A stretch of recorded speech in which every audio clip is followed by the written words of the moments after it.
Well, I decided to drive Yvette yesterday out to the Cars and Coffee again, and I just about had it with the intercooler being so low that I can't drive into barely any driveways.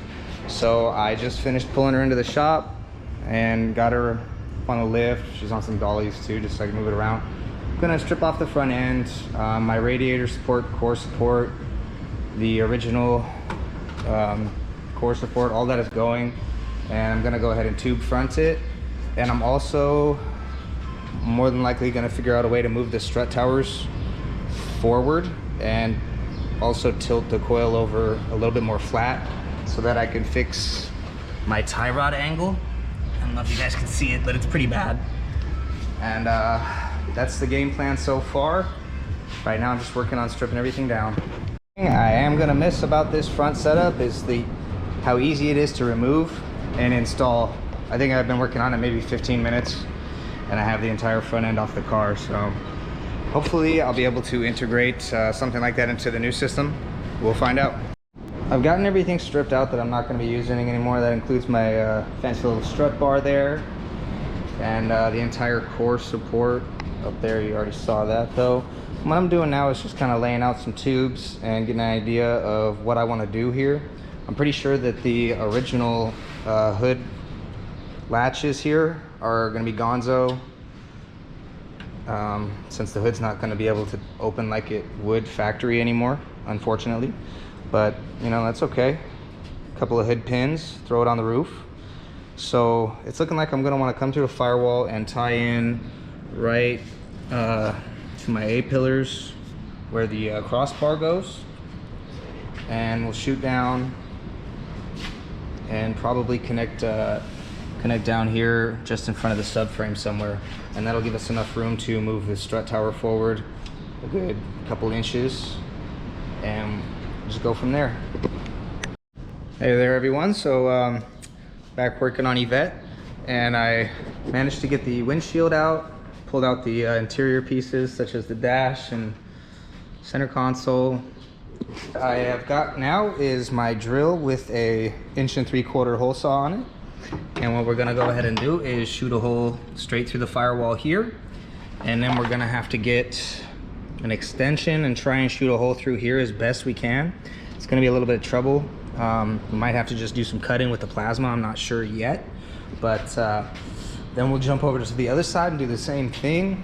It's gonna be even more trouble over here because unfortunately my little catch can here is in the way, but it looks like we have enough space here to just move it over 1 3/4 and create some clearance. So that's what we'll do. Had very poor luck removing the windshield. Cracked it a whole bunch right there, all the way down and through, and cracked it right here, which is a shame because that was the original windshield and it has been through some shit. But I got a new one on order, 175 bucks. Should see it in 2 days. So hopefully I'll be done with all this part and putting the windshield back in then. Check out that fit, it's perfect. And hopefully we are on track to land straight into the A-pillar. I do believe it's gonna be pretty close. Looks like we're gonna have to cut out quite a bit more than I was expecting because it's making contact down there, but gotta do what we gotta do. So here's the passenger side. Again, I think we are on the right path. Looks like a straight shot. I did remove the hood brackets from this side. I'm gonna do the same on that side since they're gonna be useless now. And I'm still deciding whether or not I'm gonna go with 1 3/4 DOM, which means I'm gonna have to go to the metal yard and spend a whole buttload of cash, or I have 10 foot of ERW, but the entire car has DOM in it, and just would feel wrong throwing some ERW in there, I feel like. So I think we're gonna be paying out the nose for some DOM. All right, it took a little bit of filing, a lot of cutting, but our tube is all the way through and touching the A-pillar. So this is what it's looking like. Check it out.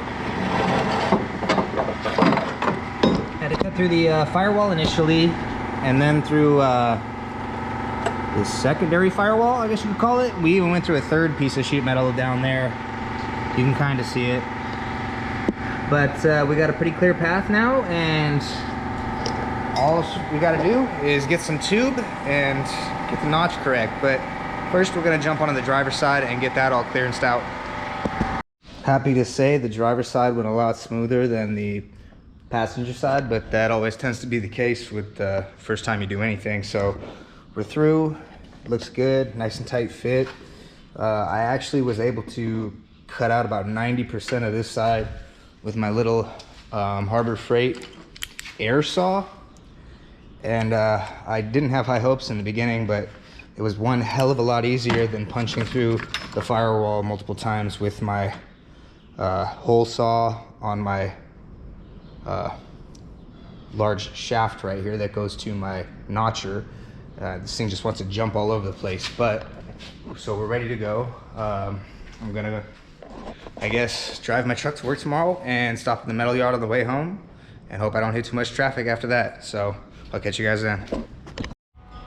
All right, well, a 45-minute pit stop and $100 later, I'm the proud owner of 19 feet of 1 3/4 DOM. So, all right, just got back from the metal yard. It only took me about 45-minute delay, and I'm now the proud owner of 18 feet of 1 3/4 DOM tubing, and it only set me back about $100, so I'm not crying too hard.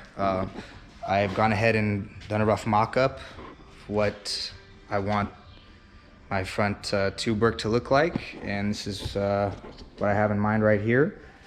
I'm gonna run a tube off of the stub of the original frame rail back there. It's gonna come out, it's probably not gonna be as long, definitely not gonna be as long, I should say.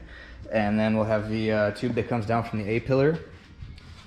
It's gonna come right in front of the turbo, tie into this tube, and then this tube is going to have a curve to it, and it's going to have a bracket here and a bracket on the other side that will bolt on, so it will be removable. And that's gonna be our essentially cross brace for the strut towers, because we are also going to be completely cutting the strut tower out and moving it forward however many inches it has to go in order to get the tie rod level. So we're gonna go ahead and start bending up a tube for each side, and we will cut a couple of tubes for the frame rails. But first, I have to make the frame rails square again. Unfortunately, I cut them at an angle back when I did this work, so we're gonna bring it back out to a box so that we have something nice and straight to land this tube on. So let's get started. So because the frame rails are so far back behind the turbo system, I'm gonna have to remove the turbo system in order to get them modified the way we need to. So we'll be pulling off the turbos and manifolds right now. Go ahead and time lapse that for you guys.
All right, I'm not sure how, but I think we ended up with something like 9 quarts of oil in this dang motor.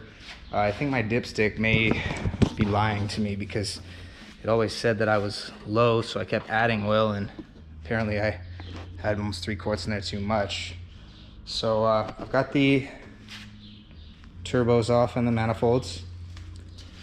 I went ahead and just took the manifolds off with the turbos mounted. There's the big pile of junk right there. So now we will make a paper template so that we can turn this into a square again. And I'm probably just gonna leave these in there. Doesn't really do any harm.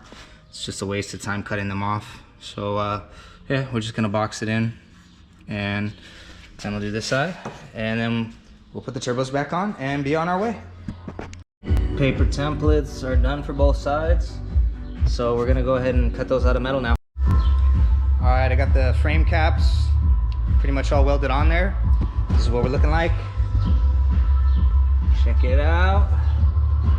Not half bad if I say so myself. Unfortunately, there's a few areas I can't hit because the engine is in the way, so looks like pulling that will be a part of this process. But it's all good, we'll get it done. All right, the goal for today is to finish the main tubes, and those will be the ones that come from the A-pillar and the ones that come off the frame rails. Already got the ones off of the frame rails tacked on there, and finalizing the position of the ones that come down from the A-pillar. I'm gonna have to throw the turbo and manifold back on there to get a real accurate idea where that tube is gonna land. But we're well on our way. I think we may crush our goal and then some. So let's get it done. So we're bending up our first tube that comes from the A-pillar down to the frame rail. Cross your fingers because I'm kind of retarded when it comes to math, but I've got faith. We're gonna be bending it to 62 degrees. Well, I screwed up. I shorted myself about 3/4 of an inch, but it's fixable. What I'm gonna go ahead and do is put another slight bend in it up towards here, and that will just bring this in some, and it should give us the 3/4 of an inch we need. It's not even really gonna be a big deal, but just thought I would show you guys that I'm not perfect. So due to the orientation of the turbo on the driver's side, as the outlet of it is a lot bigger than, you know, this smaller side of the snail, I went ahead and flipped the tube to this side, and I put a little 10-degree bend in it right there, and it fit perfect. I'm real happy with the way it is sitting in there. I've got the bottom side fully welded, and I'm just starting to weld the part to the A-frame there. It's a little bit tough because there's not a lot of space in here, but I believe I'm gonna have to cut off my ECU mount to be able to fully weld it, and then just weld that back on there. So it's not a big deal, but just another step in the process. Anyways, biggest lesson I take away from this is that I made a big mistake in cutting both of my tubes to 50 inches because I would like to have the one on the driver's side actually maybe an inch or two longer, just in case, but I think we'll be able to work around it, and we're definitely gonna try. So I'm gonna take lunch right now. I got the second side in without much trouble. It is about a ½ inch lower than the passenger side, and the reason for that is because I actually added a ½ inch to the this area right here just to make sure that we would clear the turbo, and it's still pretty tight, so it actually looks pretty good. You can't really tell the difference if you're just looking at it, unless you're looking real hard, but either way, I don't really care, I'm happy. And what I'm working on now is I just removed the ECU. I'm gonna cut the welds out that are holding that plate in there so that I can gain access to the joint properly to weld it.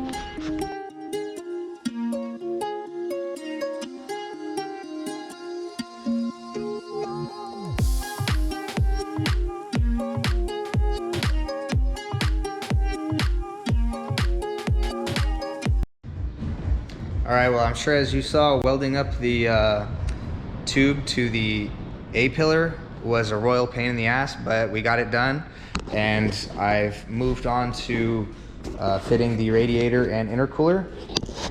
I've got a pretty good idea of where I want everything to go. I went ahead and hacked off all my old mounting points off the radiator, and I'm going to just take these bungs right here that I've got, do 2 on each side of the end tanks, and come up with a bracket that bolts to the frame here and attaches to the bracket that's going to hold the radiator and the intercooler together. So that way the radiator and the intercooler are removable as one piece. that's what I'm gonna be working on today, and I'll keep you updated. So there's good news and bad news. The good news is we've gained at least a few inches of clearance from the front grill and valence, and the bad news is I need a new valence because I completely hacked mine off trying to make this fit the first time. So I'm gonna be on the hunt for one of those, but in the meantime, I think I've come up with a decision on the bracketry. I'm gonna make a plate that connects the mounts that I've welded here on the radiator to this mount on the intercooler. It's just gonna be a plate that comes like this, 45s over here, another 45, and then holes to tie these in, obviously, and then we'll come off of here with another bracket that will bolt to the radiator and intercooler bracket. I haven't quite decided what that's gonna look like yet, but I am brainstorming it now. Went ahead and bent up some 1/8 inch thick by 6 inch wide plate, and this is basically what it's gonna look like. I have a lot of trimming to do to make it look pretty and not like a piece of angle iron. But as you can see, we go from the bungs on the radiator to the plate mounts on the intercooler. And then we've got a whole lot of space back here where we can make an attachment point because, well, at least I don't think I want this whole bracket to be permanently attached to the frame there, just for purposes of removing the drivetrain easier. Even though I do drop it out the bottom, I'd like to have a clear and open pathway regardless. So still taking into consideration what I'm going to do for attaching it to the frame, but it will be a bolt-on deal. So hey everybody, got another couple hours in tonight. I completely forgot to grab the camera and fill you in on what was going down, but essentially what I did was I made the tabs that mount onto the frame rails here and attach to our intercooler. This is what we are working with right now. These mounts here I'm going to trim down quite a bit. It's just a rough draft, I guess you could call it. These tabs that are tacked to the frame here are pretty much good to go. Just got to finish weld them. And we've gained at least 3 inches of clearance from the ground on the intercooler, and we've also pushed it back a good couple of inches as well. So I think I'm going to be real happy with the way this turns out. But up next on the list tomorrow is pull these brackets off, trim them to their final dimensions, make them look real pretty, get those brackets on the frame welded on fully, and then we'll start working on, I don't know yet, but we'll figure it out when we get there. I'll catch you guys tomorrow.